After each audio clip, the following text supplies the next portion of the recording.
আল্লাহ তাআলা বলেন, ফানকিহু মা তাবা লাকুম, পৃথিবীর মানুষ তোমরা বিবাহ করো তোমাদের পছন্দ মতো।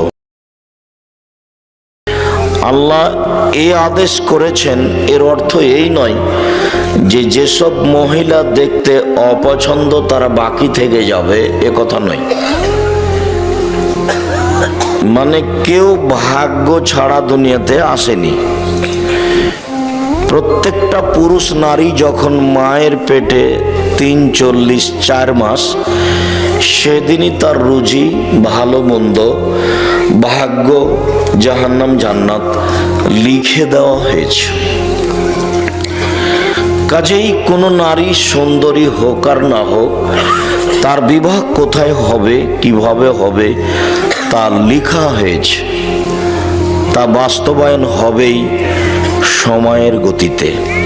আল্লাহ এটা বললেন আপনাকে সান্ত্বনা দেওয়ার জন্য, আপনি যেন বাকি জীবন বলতে পারেন যে আমি দেখে শুনেই বিবাহ করেছি। কিন্তু ঘুরতে ঘুরতে ওখানেই যেতে হবে যেটা লেখা আছে, এর বাইরে যাওয়ার কোনো পথ নেই। পৃথিবী সৃষ্টির 50,000 বছর পূর্বে ভাগ্য লেখা হয়েছে। মায়ের পেটে যেদিন 4 মাস, সেটাকে পুনরায় লেখা হয়েছে। মানুষ কে কি করবে, কোথায় থাকবে, কি খাবে, পৃথিবী সৃষ্টির 50,000 বছর পূর্বে এগুলো লেখা হয়েছে। সেটাকেই মায়ের পেটে 4 মাস যখন, তখন পুনরায় বাস্তবায়ন করা হয়েছে। যা আমরা পৃথিবীতে এসে ভালো মন্দ ভোগ করছি, 19-20 করার কারো কোনো ক্ষমতা নেই। এটা স্বাভাবিকভাবে, সামাজিকভাবে একজন আর একজনের উপরে দোষারোপ করে থাকি। মাঝে মধ্যে আমি বলেছি, সেদিন আপনাদেরকে বলছিলাম যে 3 শ্রেণীর মানুষের সাথে আল্লাহ কথা বলবেন না। 3 শ্রেণীর মানুষ জাহান্নামে যাবে। তার এক শ্রেণীর মানুষ হচ্ছে মুকাজ্জিবুন বিল কাদারে, ভাগ্যকে যে অস্বীকার করে। ভাগ্যকে অস্বীকার করা হয় কিভাবে? যে আপনার ছেলে আর আমার ছেলে ঢাকা থেকে আসছিল, সিরাজগঞ্জে আপনার ছেলেটা গাড়ি থেকে নেমে গেছে, আর একটা গাড়িতে উঠেছে। ওই গাড়িটা সামনে অ্যাক্সিডেন্ট হয়ে গেছে, আপনার ছেলের হাত ভেঙে গেছে। এখন আপনি বলছেন, আরে আমার ছেলে যদি আগের গাড়ি থেকে না নামতো তাহলে হাত ভাঙতো না। এটা হলো ভাগ্যকে অস্বীকার করা। ঘটনা ঘটবে, এটা লেখা আছে তার তাকদিরে, তাই ও গাড়ি থেকে নেমেছে। আপনাকে এই দিকে আসতে হতো না যে গাড়ি থেকে নেমে এটাতে উঠেছে সেজন্য ভেঙে গেছে। এখন আপনাকে বলতে হবে যেটা ঘটেছে তাকদির, চলো ছেলেকে নিয়ে তাড়াতাড়ি মেডিকেলে যাই, তার কি চিকিৎসা হবে এই পদক্ষেপ গ্রহণ করি। এইদিকে না গিয়ে এদিকে এসেছে। যেমন রাসূল সাল্লাল্লাহু আলাইহি সাল্লাম বলেছেন, তোমরা 3টা ব্যাপারে বদদুয়া করো না। এক, নিজেদের ব্যাপারে বদদুয়া করো না, যে সব ঝামেলার মধ্যে বেঁচে থাকার চেয়ে না থাকাই ভালো। লা তাদু আলা আনফুসিকুম, বুখারী মুসলিমের হাদিস। আল্লাহ রাসূল সাল্লাল্লাহু আলাইহি সাল্লাম বলেন যে তোমরা নিজেদের উপরে বদদুয়া করো না, এসব ঝামেলা বেঁচে থাকার চেয়ে না থাকাই ভালো। এইটা হলো নিজের উপরে বদদুয়া করা। ওয়ালা তাদু আলা আমওয়ালিকুম, তোমাদের অর্থ সম্পদের উপরে বদদুয়া করো না। এই টাকা পয়সার এই ঝামেলা, মামলা, মোকদ্দমা, জমি জায়গা, এসবগুলো না থাকাই ভালো। অর্থ সম্পদের উপরে তোমরা বদদুয়া করো না। 3, ওয়ালা তাদু আলা আওলাদিকুম, তোমাদের ছেলেদের মেয়েদের উপরে বদদুয়া করো না। ছেলেদের মেয়েদের উপরে বদদুয়া, বাপ মায়ের বদদুয়া একেবারে বিদ্যুৎ কারেন্টের মতো লেগে যাবে, খুব সাবধান। এখন ছেলে বাপকে মেরেছে, এখন বাপে বলছে তোকে ত্যায্য পুত্র করলাম, তোকে ত্যায্য পুত্র করলাম, তোকে ত্যায্য পুত্র করলাম। শতবার যদি বাপ বলে যে তোকে ত্যায্য পুত্র করলাম, তো এই কথার কোনোই দাম নাই। বাপ মরলেই ছেলে জমি ভাগ করে নেবে। মানে এই ত্যায্য পুত্র বাক্যের কোনো দাম নেই।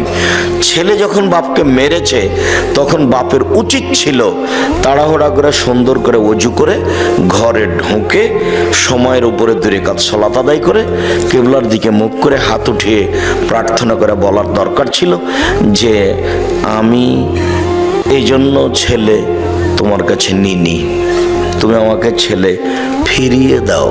ছেলে আমাকে মারবে কেন? ছেলে আমাকে সম্মান করবে। আমার ছেলে ভুল করেছে, তুমি আমার ছেলেকে ভালো করে দাও, আর যেন আমাকে কোনোদিন না মারে, ও যেন আমাকে মাথায় করে থাকে, ও যেন আমাকে সম্মান করে, এইটা আমি তোমার কাছে চাচ্ছি। আমি তো এরকম ছেলে তোমার কাছে চাইনি, তুমি আমার ছেলেকে ভালো করে দাও। এইটাই ছিল বাপ মায়ের জন্য বলা উচিত। কিন্তু বাপ মা রাগ করে বলছে তোকে ত্যায্য পুত্র করলাম, তোকে ত্যায্য পুত্র করলাম, অথচ ওই কথার কোনো দাম নেই, কোনো দাম নেই। বাপ মরলে জমি ভাগ করে নিবেই, আর নেওয়াটাই ঠিক। সম্মানিত দিনী ভাই বোন,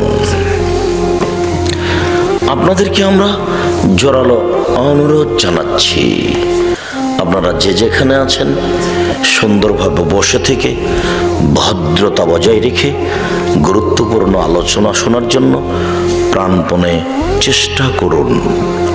এই সময়ে কেউ দোকানপাটে থাকবেন না, আমার এটা জোরালো অনুরোধ।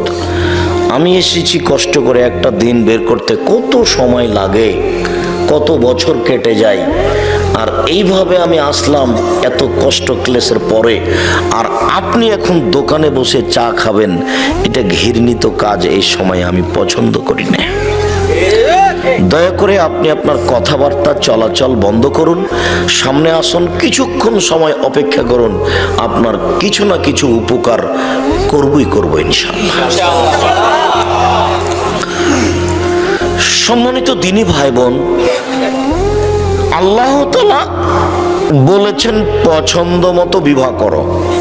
এর অর্থ এই নয় যে ভাগ্য ছাড়াই কাজ হবে। এটা আপনাকে আল্লাহ সান্ত্বনা দিয়েছেন যে তোমাকে আমি আদেশ দিলাম যে পছন্দ মতো বিবাহ করো, কিন্তু পছন্দ মতো বিবাহ করো মানে 50,000 বছর পূর্বে যেটা লেখা আছে সেটার 19-20 হবে না।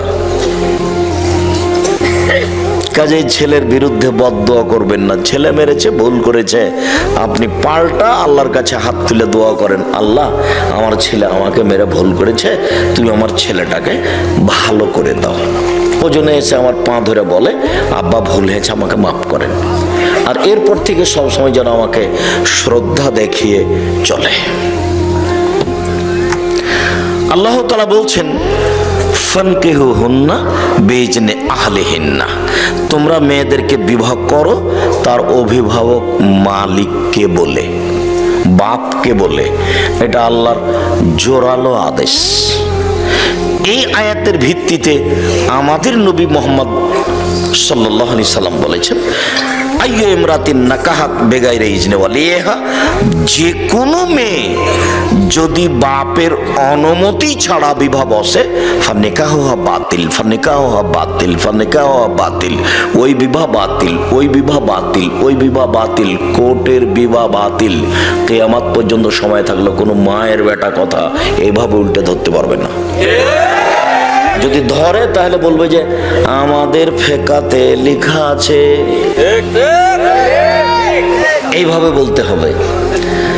যে কোনো মেয়েকে যদি বলে এটা আমার বউ, 2 জন সাক্ষী, বিবাহ হয়ে গেছে, এটা লেখা আছে ফেকাতে।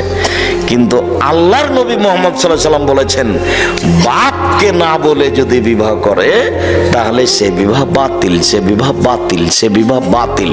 কথাটি আল্লাহর নবী 3 বার বলেছেন জোর দিয়ে, তবুও হুজুর বলছেন যে চলবে। কি করবেন? করেন, কিছু করার আছে? কোনো পথ নেই। যদি আপনার মেয়ে 7 ছেলের মা হয় তবে ওই বিবাহ হয়নি, আবার বিবাহ পড়াতেই হবে। কোনো পথ নাই, যেহেতু বিবাহ বাতিল। শুধু তাই নয়, রাসূল সাল্লাল্লাহু আলাইহি সাল্লাম বলছেন লা তুজাব্বিজুল মারাতু আল মারাতা, একজন মহিলা আর একজন মহিলার বিবাহ দিতে পারে না, নিজে বিবাহ বসতে পারে না, বিবাহ দিতে পারে না। ফুফুতে বলছে ভাতিজিকে, ভাইয়ের মেয়েকে, যে তোর আব্বা তো অমুক ছেলের সাথে বিবাহ দিবে না, তুই চলে আয় আমার বাসায়, আমি বিবাহ দিয়ে দিচ্ছি। ওর ফুফু কখন কখন পুরুষ মানুষ হয়ে গেছে। খালাতে বলছে এই কথা যে তোর বাপ তো বিবাহ দিবে না, তুই আমার বাড়ি চলে আয়, আমি বিবাহ দিয়ে দিচ্ছি। খালা এখন দায়িত্বশীল হয়ে বিবাহ দিয়ে দিচ্ছে বোনের মেয়ের। কত সাহস খালার! কথাটা ওইরকমই হয়ে গেল যে ওই যে মাঝে মধ্যে আপনাদের সামনে বলতে থাকি যে ঢাকা হাজি ক্যাম্পে পৌঁছিলাম, তখন দেখছি একজন মওলানা সাহেব অনেক বড় পাগড়ি মাথায় বেঁধে বলছেন, আপনারা বলেন লব্বাইক আল্লাহুম্মা লব্বাইক লব্বাইক লা শারীকা লাক লব্বাইক ইন্নাল হামদা ওয়া নি'মাতা লাক ওয়াল মুলক লা শারীকা লাক। আল্লাহ তোমার দরবারে উপস্থিত, আমি তোমার দরবারে উপস্থিত, প্রশংসা তোমার, অনুগ্রহ তোমার, রাজত্ব তোমার, কোনো শরীক নাই তোমার। এই দোয়া পড়াচ্ছে। তা আমি বলছি ইমাম সাহেব এটা এখানে বলাচ্ছেন কেন? এটা তো এলামলামে বলতে হবে। বিমান জিদ্দায় নামার 15-20 মিনিট পূর্বে বৈমানিকের পক্ষ থেকে বলা হবে আপনারা এহরাম বাঁধুন, তালবিয়া পড়ুন। তখন আপনার মুসাইল লোকেরা বলবে লাব্বাইক উমরাতান, আমি উমরার জন্য উপস্থিত, লাব্বাইক আল্লাহুম্মা লাব্বাইক লব্বাইক লা শারীকা লাক লব্বাইক ইন্নাল হামদা ওয়া নি'মাতা লাক ওয়াল মুলক লা শারীকা লাক। তো আপনি এখানে বলছেন যে, তখন আমাকে বলছে যে বাড়ি থেকে বললে হবে যে মোহাম্মদ সাল্লাল্লাহু আলাইহি সাল্লাম বলেছেন এলামলাম, মোহাম্মদ সাল্লাল্লাহু আলাইহি সাল্লাম মানতে হবে, ঠেকা বাঁধেছে, আমি মানুষ নয়, আমারটাও চলে। তো বাড়ি থেকে বলছে চলে, তো যার যেখানে মন সে সেখানে বলুক যে চলবে, যেহেতু মোহাম্মদ সাল্লাল্লাহু আলাইহি সাল্লাম দিয়ে কাজ হলো না, সবারটাই যখন চলবে তো ঠিকই আছে, যার যেখানে প্রয়োজন হবে সে সেখানে এহরাম বাঁধবে। মোহাম্মদ সাল্লাল্লাহু আলাইহি সাল্লাম দিয়ে তার হলো না। পৃথিবীতে বাপ মাকে মানে না যারা, তারা জান্নাতে যাবে না, এ কথা ঠিক। কিন্তু বাপ মা ছেলে মেয়েকে গালি দিবে, বদদোয়া করবে, এটা নয় যে। তখন আপনাকে আমি একটা দেখিয়েছি যে তাৎক্ষণিক দেখেন, বাপ মায়ের দোয়া দেখবেন একবারে তাৎক্ষণিক, হাতে হাতে। 3 জন মানুষ বাল্য অবস্থায় 3টা বাচ্চা দুধ খাওয়া অবস্থায় কথা বলেছে। তার একজন হলেন ঈসা আলাইহিস সালাম, আর একজন হলো জোরায়েজের সপক্ষে একটি দুধের বাচ্চা। জোরায়েজ আজ থেকে নিয়ে হাজার হাজার বছর আগেকার লোক, বনি ইসরায়েলের কাহিনী, খুব বেশি ইবাদত করত। সে তার গির্জাঘরে ইবাদত করছিল। ফাজাআতহু উম্মুহু, ইতিমধ্যে তার মা তার কাছে আসলো। ফাদাআতহু, তার মা তাকে ডাকলো। তখন ও বলছে উসাল্লি আম উজিবহা, আমি এখন সালাত আদায় করব না মায়ের ডাকে সাড়া দেব। এইটুকু দেরি, ভাবতে ভাবতে একটু দেরি হয়ে গেছে যে কি করি, মায়ের ডাকে সাড়া দিব না সালাত আদায় করব, কি করি, একটু দেরি হয়ে গেছে। একটু দেরি হতেই মা খেপে গিয়ে বলছেন আল্লাহুম্মা লা তুমিততাতুরিয়াহু জুহাল মুমেশাত, আল্লাহ তুমি এই ছেলের মরণ দিও না পতিতালয়ের মহিলার মুখ দেখা পর্যন্ত। এর জন্য একজন পতিতালয়ের মহিলার সাথে একটা সম্পর্ক, দুর্ঘটনা ঘটে যায়, তারপরে যেন ওর মরণ হয়। ও আমার সাথে কথা বলতে দেরি করলো কেন? মা ফিরেই যায়নি। ফাজাআত ইমরাতুন ফাদাআত, হঠাৎ একটা মহিলা এসে তাকে বলছে তুমি আমার সাথে জেনায় লিপ্ত হও। ফাবা, জোরায়েজ অস্বীকার করলেন, ছি ছি ছি ছি ছি ছি, বলো কি তুমি? ফাআতাতির রাইয়া, তখন ওই মহিলা একটা রাখালের কাছে আসলো।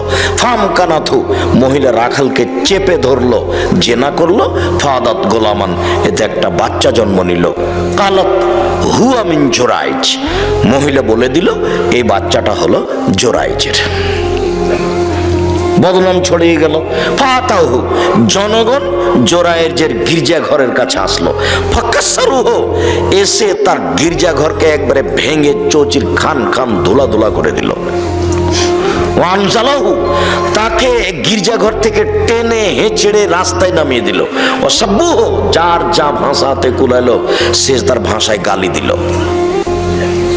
অনেক নির্যাতিত হওয়ার পরে ফাকামা, জোরায়েজ দাঁড়ালো। অতাওয়াদ্দা, উজু করলো। অসল্লা রাকাতাইন, 2 রাকাত সালাত আদায় করলো। 2 রাকাত সালাত আদায় করার পরে ফাআতাল গোলামা, ওই দুধের বাচ্চার কাছে আসলো। দুধের বাচ্চাকে বলল, মান আবুকা, বলো তো দুধের বাচ্চা তোমার বাপকে। তখন দুধের বাচ্চা বলছে, আবিয়ার রাই, আমার বাপ হচ্ছে রাখাল, ছাগলের রাখাল। এ দেখেন দুধের বাচ্চা কথা বলছে, আমার বাপ হচ্ছে গরু ছাগলের রাখাল। তখন গ্রামবাসী বলছে, নাবনি সাওমাতাকা বিদ্যা হবে, তোমার এই গির্জা ঘরটাকে আমরা স্বর্ণ দিয়ে বানিয়ে দেব, যারা ভেঙে ফেলেছে। তখন জরাইজ বলছে, লা ইল্লা বিত্তিন, না না না না না, আমার গির্জাঘর স্বর্ণ দিয়ে বানাতে হবে না, আমারটা বানাতে হবে মাটি দিয়ে। মুসলিম। এখানে যে কথাটা বলতে চেয়েছি সেটা হলো এই যে এ দেখেন বাপ মায়ের বদদোয়া, হাতে হাতে কি একটা দুর্ঘটনা ঘটে গেল, বলেও কখনো বাপ মায়ের জন্য বদদোয়া, ছেলে মেয়ের জন্য বদদোয়া করবেন না। তো ঠিকই মুহাম্মদ সাল্লাল্লাহু আলাইহি ওয়াসাল্লাম নাকচ করে দিয়েছেন যে বাপ ছাড়া বিবাহ হবে না। এখন খালা বলছে যে ওটা মুহাম্মদ সাল্লাল্লাহু আলাইহি ওয়াসাল্লাম বলেছেন, আমি তো খালা, আমি পারবো না, খালা বিবাহ দিয়েছে। আল্লাহ বলছেন যে মেয়ের অভিভাবককে বলে বিবাহ করো। তারপরের বাক্যে বলছেন, অত হন্না অচুরা হন্না বিল মারুফ, ভালোভাবে মোহরটা দিয়ে দাও। বাকি মোহরে বিবাহ জায়েজ, কিন্তু মোহর দেওয়া লাগবে না, এটা কোথায়? মরার সময় বলছে যে 10 কাঠা জমি তোমাকে দিয়ে দিলাম, এগুলো নয়। মোহর নগদ দেন, আর 10 দিন পরে দেন, তাড়াতাড়ি দেন। যদি এবার আপনাদের বলছি, এই ছেলেরা শোনো, তোমার বাপ যদি মোহর না দিয়ে মারা যায়, তাহলে তোমার বাপের পক্ষ থেকে তোমাকে তোমার মাকে মোহর দিতে হবে। এটা তোমার বাপের ঋণ, কর্জ বাকি থেকে গেছে। তোমরা যদি তোমার বাপের মোহর তোমার মাকে না দাও, তাহলে বিচারের মাঠে তোমার মা তোমার বাপের নেকি নিয়ে নেবে, কোনো পথ নাই। বিচারের মাঠে তখন তোর বাপ তোমার টাকা পাবে না। তোমার বাপ বিচারের মাঠে টাকা পাবে? টাকা পাবে না।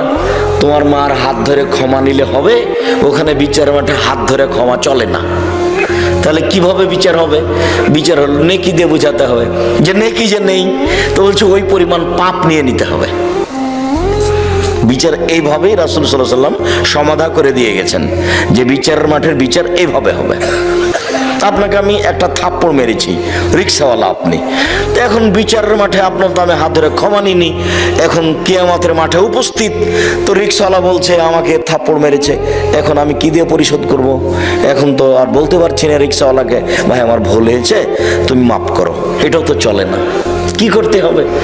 এখন রিক্সাওয়ালা আমার নেকি নিয়ে নিবে, তা আমার নেকি নেই, তো রিক্সাওয়ালার কিছু পাপ আছে, তো ওই নেকি পরিমাণ পাপ ওরটা আমি নিয়ে নিব। এটা হলো বিচার। হাদিস বুখারী মুসলিম। মোহর দিতে বাধ্য, যদি শেষ পর্যন্ত তুমিও না দাও তোমার বাপের মোহর, তাহলে বিচারের মাঠে তোমার মা তোমার বাপের নেকি নিয়ে নেবে। আল্লাহ বলছেন টাকা দিয়ে বিবাহ করো, আর তোমরা, এটা বগুড়া, তো বগুড়া, জয়পুরহাট, লালমনিরহাট, নীলফামারী, কুড়িগ্রাম, পঞ্চগড়, ঠাকুরগাঁ, জয়পুরহাট, এইসব ডিস্ট্রিক্টের মানুষ প্রায় বেশিরভাগই আমার জানা অনুপাতে শ্বশুরের কাছে টাকা নেই, যৌতুক। তা আল্লাহ বলছেন যে টাকা দিয়ে বিবাহ করো, মানে মোহর দিয়ে। সেখানে টাকা নিয়ে বিবাহ করা একেবারেই হারাম, টোটালি হারাম, সম্পূর্ণরূপে হারাম। যে বাক্যটা আপনার খুব ভালোভাবে জানা আছে যে আব্দুর রাজ্জাক সাহেব বলেছেন, ভিক্ষা করা টাকা দিয়ে চাউল কিনে ভাত খেয়ে ইবাদত কবুল হবে, কিন্তু যৌতুকের টাকা দিয়ে, শ্বশুরের কাছ থেকে টাকা নিয়ে ওই টাকা দিয়ে চাউল কিনে ভাত খেয়ে ইবাদত কবুল হবে না। এই ফতোয়া উল্টিয়ে ধরার কোনো পথ নেই, এভাবেই থাকবে কিয়ামত পর্যন্ত। শ্বশুরের কাছে টাকা নেওয়ার কোনো পথ নেই। আর কোরআন হাদিস চিন্তা ভাবনা করে বুঝা যায় না যে বিবাহতে মেয়ের বাপের 2-1 টাকা খরচ হবে, এটা বোঝা যায় না। 2-1 টাকা খরচের কোনো পথ দেখা যায় না। তো আমরা আজ আজকে প্রথম অংশের আলোচনা তেমন নয়, এতটুক যে বিবাহ করো, মেয়ের বাপ গার্জেনকে বলে কোর্টের বিবাহ বাতিল। তারপরে কোর্টে যদি বিবাহ হয় তাহলে বিবাহ আরেকদিন তার বাপের উপস্থিতিতে দুইজন সাক্ষী দিয়ে বিবাহ পড়াতেই হবে, কোনো পথ নেই। সবাই মিলে মেয়ে দেখতে যাওয়া নাজায়েজ, হারাম। বিবাহ নির্ধারণ হওয়ার পরে থোবড়া বা মেয়েদের গীত গাওয়া বা হলুদ মাখা জায়েজ, তবে এইভাবে নয়। আর হলুদ মাখার কোনো বিধান কোরআন হাদিসে নেই, তো হলুদ মাখা হারামও নয়। হলুদ মাখতে পারে কেউ, কিন্তু হলুদ তার ভাবেই মাখাবে এটা হতে পারে না, তাহলে বিবাহের সূচনাতেই জেনা। হলুদ তার খালাতো বোন, মামাতো বোন, চাচাতো বোন মাখাবে, তাহলে বিবাহের সূচনাতেই জেনা। একজন মহিলাই আর একজন মহিলার গায়ে হাত লাগিয়ে হলুদ মাখাতে পারে না, তো একজন পুরুষ যুবক পুরুষের গায়ে হাত লাগিয়ে ভাবি, খালাতো বোন, মামাতো বোন কি করে হলুদ মাখাতে পারে? এর চেয়ে নোংরা, ন্যাক্কারজনক, জঘন্য, বর্বর কাজ আর কি হতে পারে? আমি এখানে যেটা বলেছি সেটা আপাতত বগুড়ার কোনো খবর আমার জানা নাই, যদিও বগুড়াতে বিবাহ শাদী আমাদের পরিবারেরও হয়েছে, কিন্তু আমি গাইবান্ধার বাস্তবে একটা দেখেছি, গীত সেখানেও আছে, কিন্তু চাঁপাইনবাবগঞ্জের সাথে একটা অবাক অমিল। সেটা হলো গাইবান্ধায় দেখেছি, রংপুরে দেখেছি যে বিবাহ পড়ানোর জন্য ভিতরে গেছে কয়েকজন। মেয়ের কাছে বিবাহ পড়ানো না যায়, হারাম, মেয়ের কাছে বিবাহ পড়াতে হবে না। মেয়ের কাছে বিবাহ রাজশাহী, চাঁপাইনবাবগঞ্জেও পড়াই। ওখানে গিয়ে বলে অমুক নিবাসী অমুক এত টাকা নগদ, এত টাকা বাকিতে তোমাকে বিবাহ করতে এসেছে, তুমি তাকে স্বামী সত্ত্বে কবুল করো। তখনও বলে কবুল করলাম। ওখানে 3 বার কবুল করার পরে এই মৌলানা সাহেব আর এই 4-5 জন লোক এই বরযাত্রী যেখানে আছে সেখানে এসে দাঁড়ায় সালাম দিয়ে। তখন বসে থাকা লোকগুলো বলে আপনারা কে? তখন ওরা বলে যে আমরা এই বিবাহের উকিল। তখন বসে থাকা লোকগুলি বলে যে মেয়ে কি কবুল করেছে? তখন দাঁড়িয়ে থাকা লোকগুলি বলে কবুল করেছে। তখন বসে থাকা লোকগুলি বলে যে তাহলে বসেন। তখন তারা বসে, মনে হচ্ছে পাগলামি কারবার। হিন্দুদের কলার গাছের চতুর্দিকে ঘোরা, বিবাহের সময় হিন্দুদের কলার গাছের চতুর্দিকে ঘুরে, ঠিক এরকমই মনে হচ্ছে। মানে ধর্ম এরকম এটা হয় কি করে? ইসলাম ধর্মের একটা দাম আছে, তার কাজকর্মের একটা মূল্যায়ন আছে। যে হোমসিকেলি বোকার মতো এতগুলি মানুষ ওখানে যাবে, মেয়ের কাছে বিবাহ পড়াবে, আবার এখানে দাঁড়িয়ে থাকবে মূর্তির মতো, তারপর ওরা বলবে যে কবুল করেছে, তারপরে হ্যাঁ, তারপর বসতে বলবে, তারপর বসবে। এসব নোংরা কাজ ইসলামে হতে পারে না। মেয়ের কাছে কোনো কথা নেই, মেয়ের বাপই ছেলের সামনে বসে থাকবে, আগে খুতবা হবে, তখন মেয়ের বাপ বলবে আমার মেয়ে খালেদা এত নগদ এত বাকিতে তোমার সাথে বিবাহ বন্ধনে আবদ্ধ হতে রাজি, তুমি তাকে স্ত্রী হিসেবে কবুল করো। তখনও বলবে কবুল করলাম, বা কাবিল তো, বুখারী মুসলিমের হাদিসে এসেছে, বলবে কাবিল তো, এটা আরবি শব্দ, মানে আমি গ্রহণ করলাম, কবুল করলাম। গুরুত্বপূর্ণ কথা হিসেবে 3 বার বলা যায়। আল্লাহ রাসূল সাল্লাল্লাহু আলাইহি ওয়াসাল্লাম গুরুত্বপূর্ণ কথা 3 বার বলতেন। বিবাহটা 3 বারই পড়াতে হবে এ কথা নয়, একবার বললেও হবে, কিন্তু গুরুত্বপূর্ণ কথা হিসাবে 3 বার বলা যায়। যখন কথাটা শেষ হয়ে যাবে তখন উপস্থিত বৈঠকের লোকেরা বা ইমাম সাহেব বা মেয়ের বাপ বলবেন বারাকাল্লাহু লাকা ওয়া আলাইকা ওয়া জামা বাইনাকুমা ফি খাইরিন, আল্লাহ তোমাকে বরকত দান করুক, তোমাদের দুইজনকে বরকত দান করুক, তোমাদের মাঝে তোমাদের দুইজনকে আল্লাহ কল্যাণের উপরে একত্রিত করুক, তোমাদের দাম্পত্য জীবন সুখী হোক। এইটা হলো দোয়া বিবাহের বৈঠক শেষে। কিন্তু হুজুরের না জানার কারণে হুজুর এখন একটা লম্বা দোয়া মেরে দেবে। তারপরে যে বিবাহ পড়াতে এসেছে ও নিবে কিছু টাকা, যে লিখতে এসেছে ও নিবে কিছু টাকা। সবারটাই হচ্ছে মোহাম্মদ সাল্লাল্লাহু আলাইহি সাল্লামেরটা কেউ করে না একটু। ওটার সাথে কারো সম্পর্ক নাই, ওভাবে সাড়া দিতে হবে না। যেহেতু আমি ওভাবে সাড়া পছন্দ করি না, আপনারা এক খেয়ালে চেয়ে থাকেন, আমার কথাটা ধরে রাখেন, আমি খুশি হব আলহামদুলিল্লাহ। আমল করা তো আর সবার হাতে নয়, সবাই তো আমল করবে না, উপর থেকে যেটা ফায়সালা হবে সেটা। তবে আপনারা চেষ্টা করেন আমল করার, জোর করে কেউ কিছু করতে পারবে না। তখন আমি বললাম যে আপনার জিজ্ঞাসাটাতে আমার একটা কথা মনে পড়ে গেল। সেটা হচ্ছে ওই অনেক দিন আগের কথা, ক্লাস 3 বইয়ে ছিল। ক্লাস 3 বইয়ে কি ছিল? মোল্লা দো পেয়েছি, বাদশা বলছেন, মোল্লা দো পেয়েছি জি জাহাপনা, আকাশের দিকে লক্ষ্য করুন তো। করলাম জাহাপনা। কিছু দেখলেন কি? না তেমন তো কিছু দেখিনি। দুটা কাক উড়ে গেল, দেখেননি? হ্যাঁ তা তো দেখলাম। এইবার বলেন এ দেশে কতটি কাক আছে? 9,09,999। যদি কম হয় তাহলে বেড়াতে গেছে, আর যদি বেশি হয় বেড়াতে এসেছে। মাপে তো আর হিসাব করেনি পৃথিবীতে। আচ্ছা আচ্ছা, ঠিক ঠিক ঠিক ঠিক। আচ্ছা মোল্লা তো পেয়েছি। ওইটা কি? ওইটা চৌবাচ্চা জাহাপনা। বলতে পারো তুমি চৌবাচ্চায় কত পেয়ালা পানি আছে? যদি বলতে না পারো তাহলে তোমার গর্দান যাবে।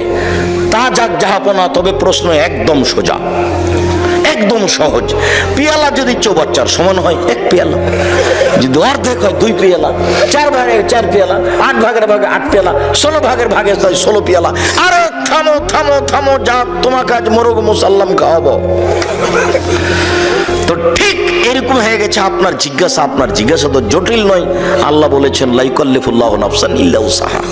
মানুষ যেটা করতে পারবে না এরকম বিধান আল্লাহ মানুষের উপরে চাপাবেন না। আপনি এখন বড় ডাক্তারের কাছে আশ্রয় নেন। বড় ডাক্তার যদি বলে যে পৃথক করা যাবে, করতে হবে। যদি বড় ডাক্তার বলে পৃথক করা যাবে না, তো একজনে বিবাহ করুক, তাতে আসে যায় না। এবার আপনি দেখান কে বিবাহ করতে চাচ্ছে, মেয়ে দুটি কোথায়? কোনো পথ নেই। যে কোনো ফতোয়া আমার 20 বছরের অভিজ্ঞতায় বলছি, আমার 20 বছরের অভিজ্ঞতা বলছি, যে কোনো ফতোয়া কোনো ফেকার আশ্রয় নিতে হবে না ইনশাআল্লাহ। কোনো কেয়াসের কোনো কিছুর আশ্রয় নিতে হবে না। আপনি কোরআন হাদিস দিয়ে বলতে পারবেন, কোনো সমস্যা নেই। আমার 20 বছরের অভিজ্ঞতা বলছি, 2-1 দিনের নয়, আর হঠাৎ করে নয়। আর অভিজ্ঞতা শুরু হয়েছে বগুড়া থেকে। সর্বপ্রথমে আমি 90 সালে বগুড়া ফতে আলী মসজিদে, ওই যে ফতে আলী ব্রিজের ওখানে যে মসজিদটা ছিল, ওখানে দাওয়াতের জন্য আসতাম। ওখানকার লোকেরাই যে টিয়া ভাই এখনো আছে, আমাকে পথ খরচ দিত 20 টাকা, তারপরে 50 টাকা, তারপরে 100 টাকা, তারপর 200 টাকা, তারপর 300 টাকা, তারপর 500 টাকা। এগুলো তাদের পথ খরচ। এখনো পাশে বসে আছেন সেকাল থেকে, 90 সাল থেকে। যদি কোনোদিন আমার মুখের চোখটা একটু দুর্বল হয়েছে টাকা কম দেখে, এটা প্রমাণ যদি করে দিতে পারেন, আমি জাতির সামনে কোনোদিন বক্তব্য দেব না। একটু কেমন কেমন লাগলো আব্দুর রাজ্জাক সাহেবকে দেখে। টাকা তো কম দিলাম, তো মনে হলো মুখটা যেন কেমন কেমন মনে হলো। এটা প্রমাণ করতে পারলেন। একবারে সূচনা থেকে তারা আছেন, একেবারে সূচনা থেকে। সর্বপ্রথম যখন এসেছি বগুড়ায়, আল্লাহ আল্লাহর কসম, আল্লাহ আল্লাহর কসম, আল্লাহ আল্লাহর কসম, আপনাকে আমি ফাঁকি দিতে আসিনি। আমার বুঝ অনুযায়ী আমি কোরআন এবং সহিহ হাদিসের কথা বলে থাকি, বলছি, বলবো ইনশাআল্লাহ। সম্মানিত দিনী ভাই বোন, আরেকটু জরুরি কথা যে বিবাহের এইসব নিয়ম নীতির পরে, বিবাহ পড়ানোর পরে বর কনেকে নিয়ে যেসব কিছু করা হয় বরের বাড়িতে কনের বাড়িতে, এগুলো সব হারাম। বিবাহ পড়ানোর পরে একটা কাজ আছে, সেটা অলিমা। এটা মেয়ে ছেলের বাপের বাড়িতে হবে। আর অলিমাতে শুধু ধনী মানুষকে যদি দাওয়াত দেওয়া হয় গরিব নিঃস্ব ফকিরকে বাদ দেওয়া হয়, তাহলে ওই খাদ্য ড্রেনে ফেলে দিতে হবে, কুকুরে খাবে। কেন আব্দুর রাজ্জাক এভাবে বললেন কেন?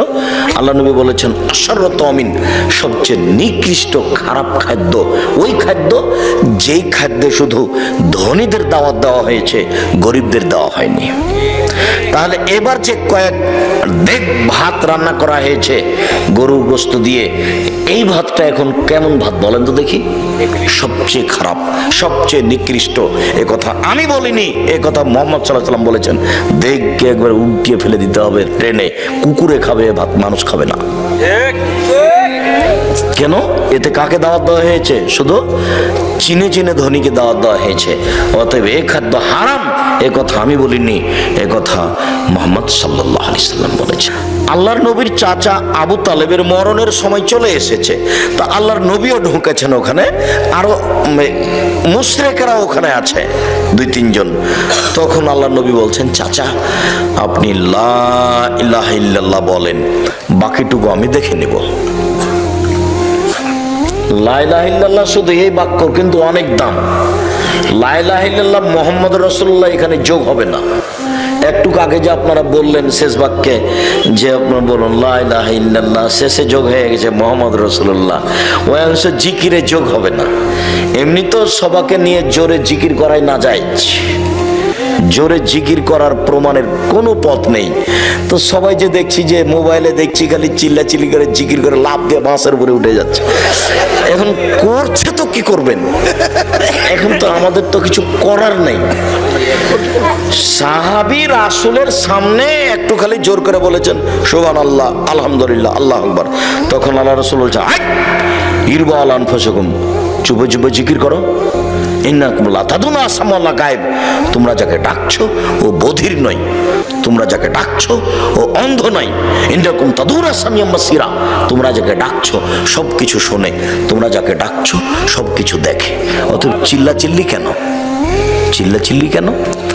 চিল্লাচিল্লির একটা করতে গিয়ে ইহরাম বেঁধে জিকির করা, সেইটা জোরে অনুমতি দিয়েছে।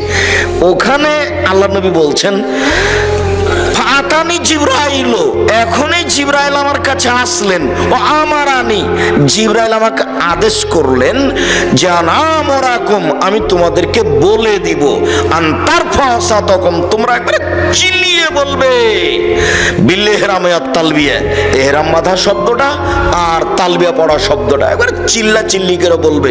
লাব্বাইক উমরাতান, আমি উমরার জন্য উপস্থিত। লাব্বাইক আল্লাহুম্মা লাব্বাইক, লাব্বাইক লা শারীকা লাক, লাব্বাইক ইন্নাল হামদা ওয়া নি'মাতা লাক ওয়াল মুলক লা শারীকা লাক, লাব্বাইক আল্লাহুম্মা লাব্বাইক, লাব্বাইক লা শারীকা লাক, লাব্বাইক ইন্নাল হামদা ওয়া নি'মাতা লাক ওয়াল মুলক লা শারীকা লাক। একবারে সদিয়া ওর পাহাড় ফাটিয়ে দিতে হবে, চিল্লে বলতে হবে। একথা জিবরাইল বলছেন, এসে আমাদের নবীকে, আমাদের নবী সবাইকে বলছে। আর এখানে সাহাবীগণ একটু জোরে জিকির করেছে, তখন এবারে ধমকে থাক, তোমরা যাকে ডাকছো কি বধির নাকি? তোমরা যাকে ডাকছো কি অন্ধ নাকি? এভাবে চিৎকার করছো কেন? সেই জায়গায় এভাবে বলে নিচ্ছে, কিছু করার আছে? কেউ তো দেখে না যে আসলে ধর্ম কি। যেহেতু না দেখেও চলছে, প্রয়োজন তো নেই। কঠোরভাবে যদি আপনারা ধরতেন তাহলে এখানে হতো। তা আপনাদের তো জিম্মেদারি আগে। আপনাদেরকে আল্লাহ বলছেন যে ফাসআলু আহলা যিকরি ইন কুনতুম লা তা'লামুন বিল বায়িনাতি ওয়াজ যুবুর, হে দুনিয়ার অজানা মানুষ, তোমরা জানা মানুষের নিকটে জানো প্রমাণ সহকারে। এটা আপনাদের জিম্মেদারি। আব্দুর রাজ্জাক সাহেবকে দাওয়াত দেওয়ার আগে জানতে হবে যে ইনি কোরআন হাদিস জানেন কিনা। এটা 5 জনকে জিজ্ঞাসা করতে হবে। জানেন খুব, এটা বুঝে নিলাম। তারপরে যেটুকু বলেছেন সেটুকু প্রমাণ ছাড়াই কি বললেন, এটুকু দেখতে হবে। প্রমাণ ছাড়া ধর্মে কোনো কথা চলে না। ইসলাম ধর্ম এমন একটা ধর্ম যে নগদ, বাকি কিছু নেই, গোপন দিয়ে কিছু চলে না। নগদ 30 পারা কোরআন, 90 পারা নয়, 60 পারা নয়, কিছুই না, এবারে নগদ, একবারে সব নগদ, কোনো জায়গা বাকি নেই। এমন কোন ফতোয়া নেই ধর্মে যেটা কোরআন এবং সহিহ হাদিস অনুপাতে দেওয়া যাবে না।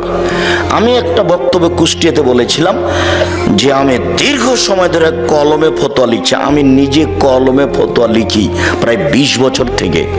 এই ঘটনা অনুমান 10 বছর আগে হতে পারে। তা আমি বলেছিলাম যে কোনো ফতোয়া কোরআন এবং সহিহ হাদিস দিয়ে দেওয়া যাবে, কোনো ইজমা কিয়াসের আশ্রয় না নিয়েই চলবে। এ কথা যখন বললাম তখন লাফ দিয়ে একটা সামনে থেকে লোক দাঁড়িয়ে বলল যে আপনি ফতোয়া দেন তো দেখি। দুইটা মেয়ে একসাথে জমা ধরে আছে, দুইটাই মেয়ে, পূর্ণ যুবতী, দেখতে সুন্দরী, পেশাব পায়খানা একসাথে হয়, অঙ্গ প্রত্যঙ্গ ভিন্ন ভিন্ন, কিন্তু গাটা গায়ের সাথে লাদানা লালেহার লাদানের মতো। মনে পড়ে কি আপনাদের? এইরকম দুইটা মেয়ে, তো এখন এদের বিবাহের সময় এসেছে, বলেন বিবাহ কিভাবে দিতে হবে? ও আমাকে আটকাচ্ছে। কথা বুঝতে পারলেন না? আর দুয়াটার ওখানে আছে বরকত। বরকনের ভিতরে বরকত কি আছে? বরকতের কথাটা আপনাকে মাঝে মধ্যেই বলে থাকি, এই জন্যই বলে থাকি যে আপনার স্ত্রী, আপনার মা দুইজনই সংসার পরিচালনা বুঝে না। ভাতে চাউল দিতে গিয়ে দুইটা চাউল পড়ে গেছে, সেটা তুলে যে পাতিলে দিতে হবে সেটা তার বিবেচনাতে নেই। বাড়ির বরকত বুঝে না। দেখেন তো, বরকত যেভাবে আল্লাহ রাসূল বলছেন মানুষের মধ্যে বরকত আছে, টেবিলটার মধ্যে বরকত আছে, এই বোতলটার পানিটার মধ্যে বরকত আছে। কিভাবে এগুলো আব্দুর রাজাক সাহেব? টেবিলের বরকত বুঝতে পারলেন না? আজকে সন্ধ্যার সময় টেবিলটা করা হয়েছে, এমন এক জায়গাতে ঘরে রেখেছেন যে উপর থেকে বস্তা পড়ে টেবিলটা ভেঙে গেল, একদিনই শেষ। আর একটা টেবিল আপনাদের বাড়িতে আছে, আপনার দাদার করা, এখনো আছে। তার মানে ওই টেবিলটাতে বরকত আছে, এটাতে বরকত নেই। আল্লাহ রাসূলের সামনে যখন কোনো নতুন ফল দেওয়া হতো তখন তিনি বলতেন আল্লাহুম্মা বারিক লানা ফি সামারিনা ওয়া সায়না ওয়া মুদ্দিনা ওয়া শাহরিনা। আল্লাহ তুমি আমাদের ফলে বরকত দাও, আমাদের শহরে বরকত দাও, আমাদের ওজনে বরকত দাও, আমাদের জিনিসপাতিতে বরকত দাও। রুজি ভিন্ন জিনিস, বরকত ভিন্ন জিনিস। রুজি ভিন্ন জিনিস, বরকত ভিন্ন জিনিস। খুতবা শেষে বিবাহ পড়ানোর পরে প্রথম বাক্যটাই বললেন আল্লাহুম্মা বারিক বারাকাল্লাহু লাকা ওয়া আলাইকুমা। আল্লাহ বরকত তোমাকে দেখ, তোমাদের দুইজনকে দেখ, আর তোমাদের দুইজনকে আল্লাহ কল্যাণের উপরে একাত্রিত করুক। ধর্মের সাথে কারো ভালো সম্পর্ক নেই, কেননা ধর্ম কেউ বুঝে না। যারা প্রচার করছে তারাও বুঝে না, যারা বলছে তারাও বুঝে না।